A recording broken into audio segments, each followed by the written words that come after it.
السلام عليكم ورحمة الله وبركاته. ازيكم يا شباب؟ عاملين ايه؟ يا رب تكونوا دايما بخير. أنا أمير فتحي فراج، هدرس لكم مادة الجيولوجيا المرحلة الثانوية بأبسط وأحسن الطرق.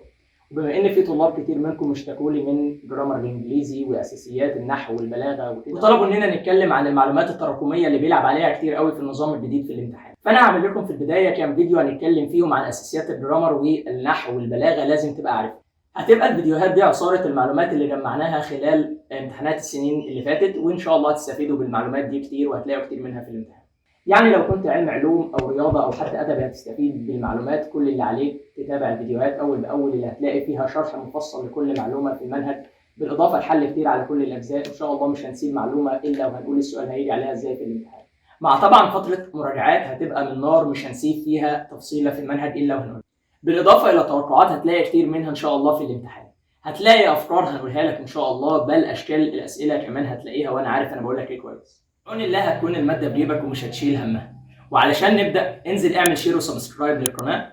دمتم موفقين إن شاء الله. أشوفكم الفيديو الجاي على خير.